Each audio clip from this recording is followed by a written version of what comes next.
शिव महापुराण की पवित्र कथा कर रहे हैं। जितनी श्वासें मिली है, जितना भजन करने के लिए परमात्मा ने ये शरीर दिया है, उन श्वासों को परमात्मा को देने का प्रयास करें। जब भगवान शिव जी का विवाह मां पार्वती जी के साथ में हो रहा था,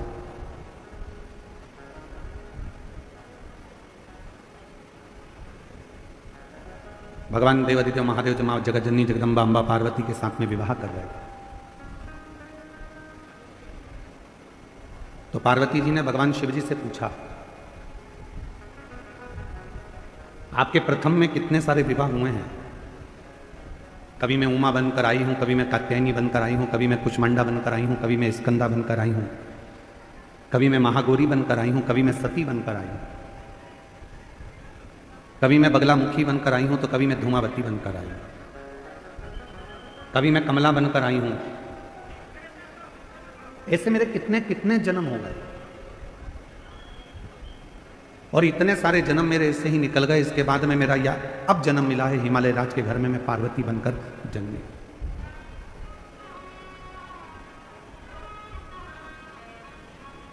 एक जन्म मुझे आज मिला है जो मैं पार्वती बनकर जन्मी। प्रभु, अब मैं ये चाहती हूं कि आगे के कोई जन्म मुझे ना मिले, और ये जन्म मेरा आखिरी हो, और ये जन्म मेरा आपके साथ में रहे। मैं ना मरूं, ना फिर जन्म लूं, ना फिर मृत्यु के काल में जाऊं, और ना फिर मेरा कभी जन्म।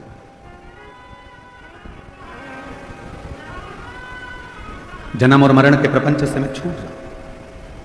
इसके बाद मेरा कोई दूसरा जन्म नहीं होना चाहिए। इसके बाद ये मेरा जो जन्म है, बस ये आखिरी।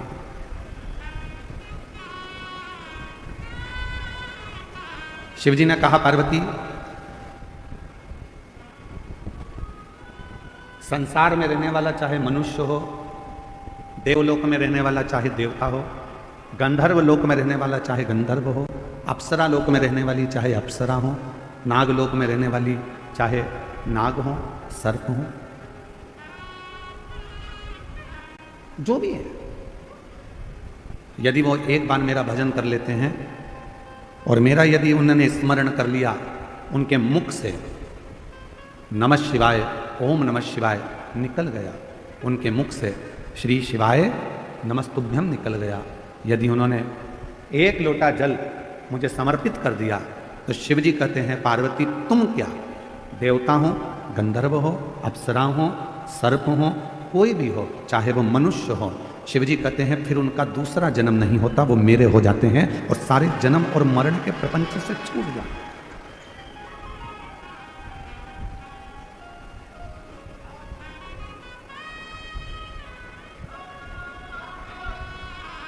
जन्म और मृत्यु के प्रपंच से मनुष्य जब तक नहीं छूटता, जब तक वो शिव का भजन ना करे।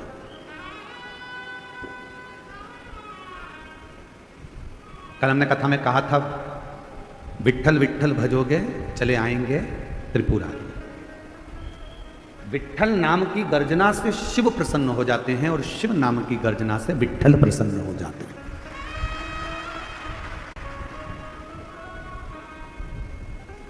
कोई राम जी को भजने वाला है, कोई कृष्ण जी को भजने वाला है, कोई दत्त को भजने वाला है, कोई भगवान को भजने वाला है, 33 कोटि देवताओं का कोई भजन करने वाला है, और अगर वो शंकर को नहीं भजता, शिव का भजन नहीं करता, शिव को नहीं मानता, तो उस पर कभी कोई देवता कृपा नहीं करता। आप देवी की आराधना करते हो, करो, पर आपको शिव को मानना पड़ेगा। आप राम जी की आराधना करते हो तो आपको शिव को मानना पड़ेगा। आप दत्त की आराधना करते हो तो आपको शिव को मानना पड़ेगा।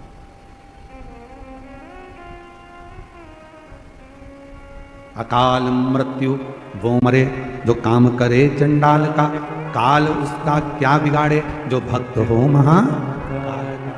शिव की आराधना के बिना संसार से मुक्ति सहज नहीं।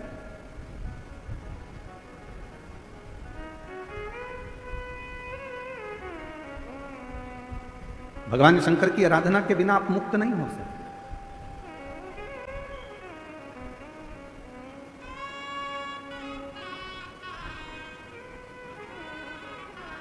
एक कथा आती है कश्यप मुनि की। असुरों ने, राक्षसों ने पूरे देवताओं के लोक को अपना बना लिया। असुरों ने नागलोक को भी अपना बना लिया। गंधर्व अप्सराएं जितनी थी, असुरों ने सबको अपना बना लिया।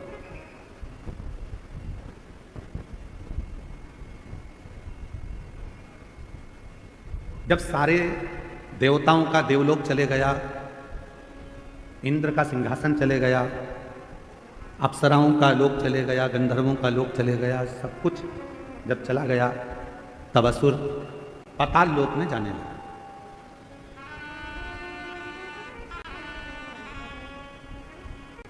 जितना नागलोक था उस पर भी असुरों ने अपना कब्जा कर लिया, अपना पद जमाया। सब घबरा गए, कहां जाएं कहां जाएं कहां जाएं। तब शेषनाग भगवान, जो शेषनाग जी देखे आपने, भगवान विष्णु जी जिनके ऊपर शयन करते हैं, शेषनाग। शेषनाग भगवान की धर्म पत्नी,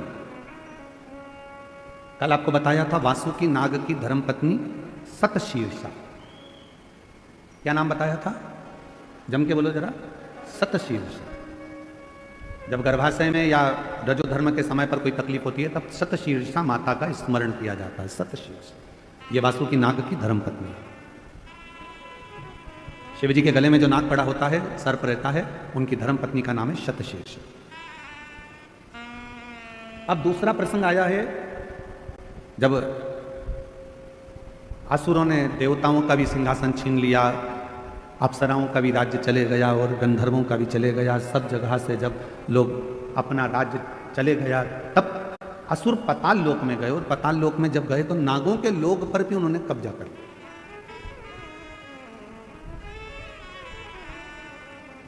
सूचना मिली शेषनाग जी की धर्मपत्नी को। शेषनाग जी की धर्मपत्नी का नाम था नागलक्ष्मी। बोलो क्या नाम है? नागलक्ष्मी। अब कोई आपसे पूछे तो आप उत्तर दे सकते हो कि वासुकी नाग की धर्मपत्नी का नाम है सतशीर्षा और शेषनाग की धर्मपत्नी का नाम है नागलक्ष्मी।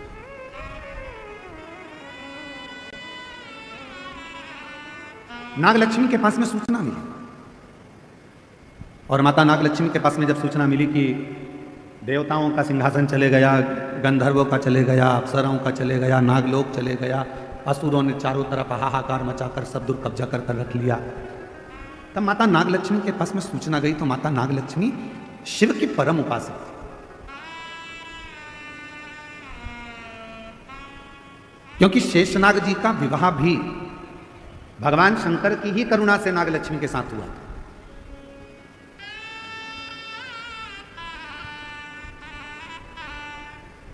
नागलक्ष्मी के पास में जब बात गई तो नागलक्ष्मी ने विचार किया कि ये ऐसा प्रसंग है तो चिंता मत करो, शिव जी की आराधना करो, सब शंकर की साधना करो सब। पर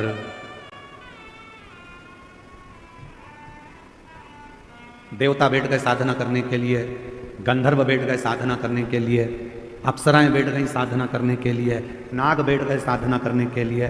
पर शिव महापुराण की कथा कहती है, मेरे भोले बाबा जितना तप से प्रसन्न नहीं होते, मेरे भोले बाबा जितना साधना से प्रसन्न नहीं होते, मेरे भोले बाबा जितना किसी नियम से प्रसन्न नहीं होते, मेरे भोले बाबा जितने किसी अनुष्ठान से प्रसन्न नहीं होते, उतने मेरे भोले बाबा एक लोटा जल से प्रसन्न हो जाते हैं, शिव नाम लेने से प्रसन्न हो जाते हैं। मन की निर्मलता से, भोले मन से, पवित्र मन से, हृदय से, कोमल मन से, जो भोले मन से शिव को पुकार लेता है, मेरे भोले बाबा उसमें प्रसन्न हो जाते हैं।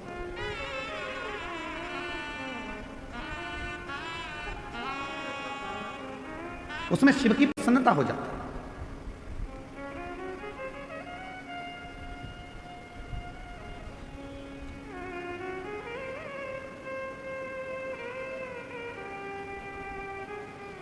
यदि कोई भगवान शंकर की कथा में डूबा हुआ है, भगवान शंकर की साधना में डूबा हुआ है, भगवान शंकर की भक्ति में डूबा हुआ है, आप उसमें अर्चन दे रहे हो तो आपको तकलीफ थोड़ी भोगना पड़ सकती है। पर यदि शिव भक्ति में अगर कोई डूबा हुआ है और उसको थोड़ा सा सहयोग दे रहे हो तो आपकी जिंदगी संवर सकती है, आपका जीवन कर्तार्थ हो सकता है। शिव महापुराण का एक नियम है, आप लोगों को पहले भी बताया कि अगर कोई कथा सुन रहा है, आप सब जितने लोग ये आगे बैठे हैं ना, हम जानते हैं कि तुम सब और जितने इन पंडालों में बैठे हैं, कई तो पूरी रात से इंतजार कर रहे होंगे और कई 2 बजे रात को नहाकर स्नान कर 3 बजे 4 बजे घर से निकले होंगे, तब जाकर ये कथा के पंडाल में आगे जाके बैठे। अब उसमें भी बेचारों ने जिन जिनको कथा सुनना थी वो सब जगह संभाल कर बैठ गए, और ऊपर से मालूम पड़े कि कार्यकर्ताओं में से कोई तुम्हारे सामने आकर खड़ा हो जाए तो तुमको सबसे बड़ा दुश्मन वही लगता है। 2.5 घंटे की कथा है और उसमें भी तुम मेरे सामने आकर खड़े हो गए, मैं तुम्हारे पांव पड़ती हूं, तुम हट जाओ या बैठ जाओ। तो अच्छा, अभी हमारे डॉक्टर सुजय विखे पाटिल जी कह रहे थे माइक पे, इशारे में कह रहे थे, देखो उनकी समझ देखिएगा। मैं डॉक्टर सुजय विखे पाटिल जी को इसके लिए मैं बहुत बहुत धन्यवाद दूं। उनकी समझ देखिएगा कि उन्होंने माइक पे है, बीच में बहुत लोग खड़े थे, साइड में खड़े थे, तो सबको इशारा कर कर कहा नीचे बैठ जा, नीचे बैठ जा, नीचे बैठ जा। मैं डॉक्टर सुजय विखे पाटिल जी को इसके लिए धन्यवाद दूंगा कि कार्यकर्ताओं पर आपका कमांड और कार्यकर्ताओं को मार्गदर्शन देना कि नीचे बैठ जाओ, कम से कम पीछे वालों को देखने में, पीछे वालों को सुनने में, पीछे वालों को समझने में दिक्कत नहीं। एक सही नेतृत्व करने वाले के जीवन में ये चीजें अगर रहती है तो वो निश्चित है शिव की कृपा से बहुत उच्च पद पर जाकर विराजमान हो। ये छोटे छोटे मार्गदर्शन, छोटे छोटे। क्यों खड़े हो? पीछे वालों को तकलीफ हो रही होगी तुम्हारे खड़े रहने से, बैठ जाओ। 2 घंटे की कथा है, खड़े रहना है तो तुम्हारी दुकान पे जाके खड़े हो जाना, थोड़ी देर बैठ जाओ। यहां तो कितना सुंदर कहा है, 3 जगह पर बैठने से कुछ ना कुछ लेकर ही जाते हो। पहला है अपने माँ बाप के पास बैठोगे, कुछ नहीं तो आशीर्वाद लेकर ही जाओगे। दूसरे नंबर पर परमात्मा के पास में या शिव की कथा में अगर कहीं बैठ गए तो कुछ ना कुछ लेकर ही जाओगे। और तीसरा, सतगुरु की शरणागति में गुरु के चरणों में जाकर बैठ गए तो कुछ नहीं तो ज्ञान या आशीर्वाद तो लेकर जाओगे ही, कुछ तो प्राप्त, कुछ तो मिले। और बाबा मैंने तेरे ही भरोसे, बाबा तेरे ही भरोसे हवा विच उड़ती जावांगी, बाबा डोर तो छड़ना में कटकी जावांगी। भोले मैं तेरी पतंग, शंभो मैं तेरी पतंग, हवा विच उड़ती जावांगी, बाबा डोर तो छड़ना में कटती जावांगी। शिव कथा कर रही शेषनाग भगवान की धर्मपत्नी नाग लक्ष्मी सबके हित का सोचो। लक्ष्मी किसको कहा जाता है?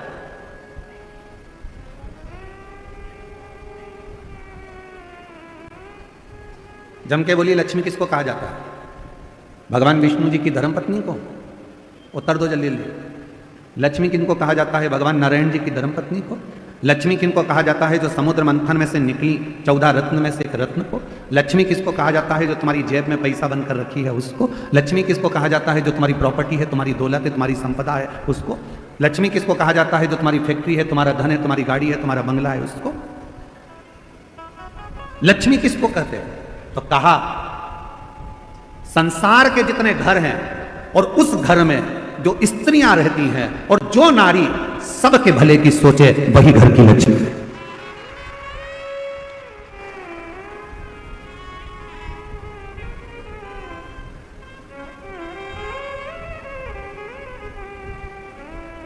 जो नारी सबके भले की सोचे, सबके हित की सोचे, वो लक्ष्मी।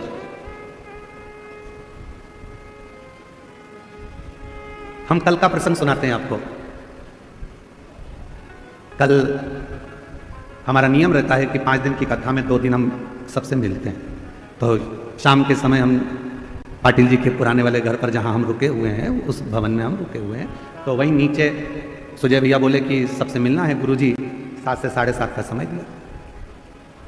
अब मिलने वाले लाइन से आते रहे, पर हमारे माननीय विखे पाटिल जी की धर्मपत्नी श्रीमती शालिनी ताई,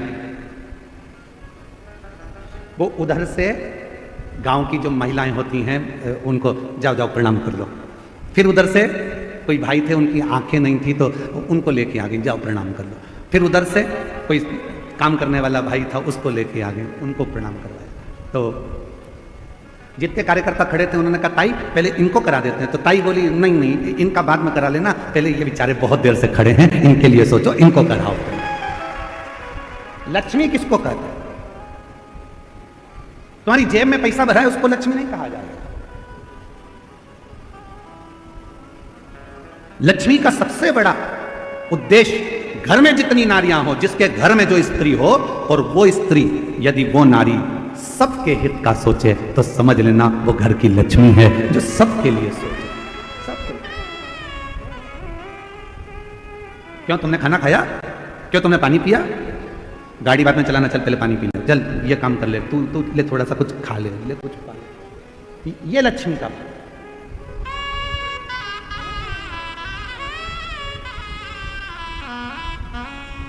मैं शालिनी ताई जी आपको बहुत बहुत साधुवाद देता हूँ। भोजन बनाने के लिए आपने सेवक रखे थे, भोजन बना रहे थे ब्राह्मण, उसके बाद भी शालिनी ताई घर से खीर बनाकर लाती थी, कभी पूरन पोली बनाकर लाती थी, कभी कोई मिर्ची का ठेसा बनाकर लाती थी कि गुरु जी को ये जरूर देना, गुरु जी को ये जरूर। इसको कहते हैं मातृत्व भाव में लक्ष्मी का। और मुझे उम्मीद है जितनी मेरी जीजियां कथा सुन रही हैं और जितने मेरे जीजा कथा सुन रहे हैं और जितने संपूर्ण देश विदेश में बैठकर सनातनी शिशु महापुराण की कथा को सुन रहे हैं, तुम्हारे भी घर में एक नारी ऐसी जरूर होगी जो सबके लिए सोचती होगी, वो घर की लक्ष्मी है, वो घर की लक्ष्मी। सर्वे भवन्तु सुखी, सबके लिए जो सोचे। सबके घर में एक स्त्री एक नारी, वो माँ हो, ताई हो, भाभी हो, काकी हो, बहन हो, बेटी हो, चाहे वो घर की बहू हो, चाहे वो घर की बेटी हो, कोई भी घर में कोई ना कोई एक नारी, घर में कोई ना कोई एक सदस्य ऐसा होता है जो सबके लिए सोचता है। समझ लेना कि तुम्हारे घर में अगर आज संपदा आ रही है, तुम्हारे घर में चार चांद लगा है, तुम्हारे घर में अगर पैसा आ रहा है, तुम्हारे घर में वैभव आ रहा है, तो समझ लेना इसी लक्ष्मी के बल पर आ रहा है, जो किसी ना किसी रूप में सबका सोच। सर्वे भवन्तु सुखी, सबके हित का।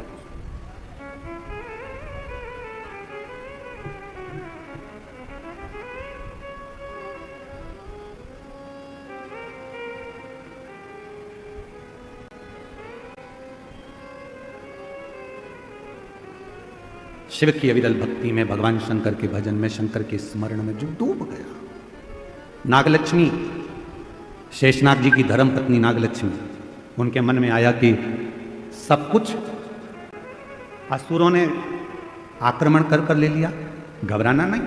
नागलक्ष्मी ने देवताओं से कहा कि तुम भी मत घबराओ, नागलक्ष्मी ने नागों से कहा तुम मत घबराओ, नागलक्ष्मी ने अप्सराओं से कहा कि तुम मत घबराओ, नागलक्ष्मी ने गंधर्वों से कह दिया कि मत घबराना, और नागलक्ष्मी ने पृथ्वी पर मनुष्य से कह दिया कि तुम्हें घबराने की जरूरत नहीं है, तुम एक काम करो, शिव की आराधना करो, शंकर की साधना। जो कोई नहीं दे सकता वो शिव दे सकता, जो कोई नहीं कर सकता वो शिव कर सकता है। तुम्हारी जिंदगी का कितना भी कोई अड़चन वाला काम है, कितना भी अड़चन डला हुआ काम है, कितनी भी अड़चन आ रही हो उसमें, कितनी भी अड़चन, कितना भी अड़चन का काम क्यों ना हो, 5 दिन है तुम्हारे पास में, धनतेरस, रूप चौदस, दीपावली, पड़वा और दूज। क्यों हमारे सनातन धर्म में, क्यों हमारे हिंदू धर्म में दीपावली की इतनी महत्वता होती है? क्यों होती है?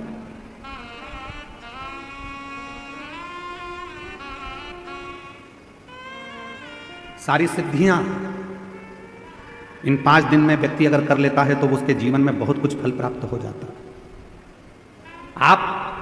हम बहुत घंटों तक बैठकर साधना नहीं कर सकते, हम बहुत देर तक बैठकर तप नहीं कर सकते, हम बहुत लंबा यज्ञ नहीं कर सकते, हम बहुत लंबा अनुष्ठान नहीं कर सकते, पर यदि हमारे जीवन को हमें सफल बनाना है, हमारे जीवन को यदि हमें मंजिल तक पहुंचाना है, अड़चनों से बाहर निकलना है, तो ये 5 दिन जो दीपावली के कार्तिक महीने के मिले हैं, ये 5 दिन जो नाग लक्ष्मी ने सारे देवताओं से, सारे गंधर्वों से, सारी अप्सराओं से, सारे नागों से, सारे मनुष्यों से नाग लक्ष्मी ने जो करवाया, वो तुम्हें करना। क्या करा था नाग लक्ष्मी ने? देख लिया था कि सारी सत्ता चली गई, वैभव चले गया, धन चले गया। जब बहुत अड़चन आकर खड़ी हो गई, असुरों ने आक्रमण कर कर सब कुछ ले लिया, कहीं राह नहीं मिल रही थी, तो नागलक्ष्मी ने कहा कि तप करने में बहुत समय हो जाएगा, साधना करने में बहुत समय हो जाएगा, यज्ञ करने में बहुत समय हो जाएगा, तो एक काम करो, शिव को अति प्रिय है बेलपत्र, एक बेलपत्र ले जाओ, शिव जी के शिवालय पर चढ़ाना प्रारंभ करो। शिवालय कहां ढूंढे? तो नागों ने नागलोक में जो नागेश्वर थे उन पर चढ़ाए, बैकुंठ में जो बैकुंठेश्वर थे देवताओं ने वहां चढ़ाए, ब्रह्मलोक में जो ब्रह्मेश्वर थे ब्रह्मेश्वर पर चढ़ाए,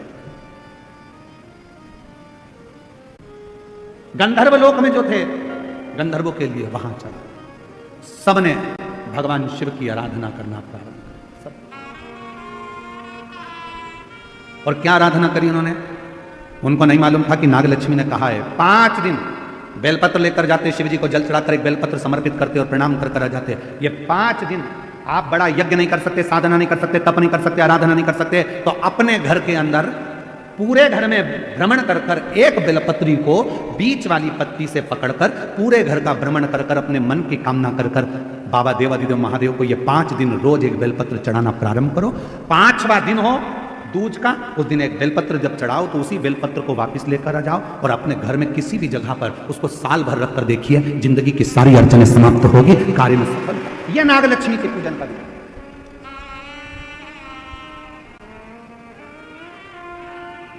सारी समस्या का हल एक लोटा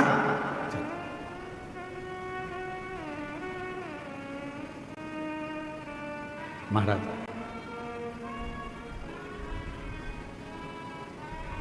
नागलक्ष्मी ने सबसे कहा कि साधना करो, भगवान शिव को रिझाओ। सब लग गए रिझाने में, कोई तप कर रहा है, कोई साधना कर रहा है, कोई यज्ञ कर रहा है, कोई अनुष्ठान कर रहा है, पर देवता भगवान शंकर राजी नहीं होते। भगवान शंकर तो बड़े निर्मल, भोले, सहज, ये सबसे दूर हैं। शिव जी तो कहते हैं मेरे को पाना है तो तुझे मेरे जैसा होना पड़ेगा, मैं भोला तू भोला, सबसे दूर हो जाओ, सबसे।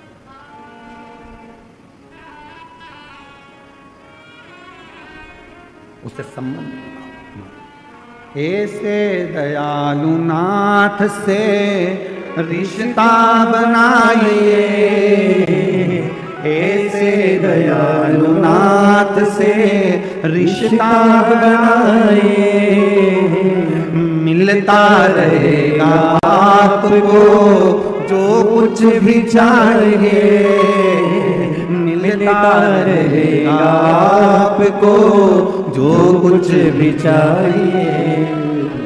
ऐसा करिश्मा होगा जो हुआ कभी नहीं, ऐसा करिश्मा होगा जो हुआ कभी नहीं। तेरी दया बनी रहे जब तक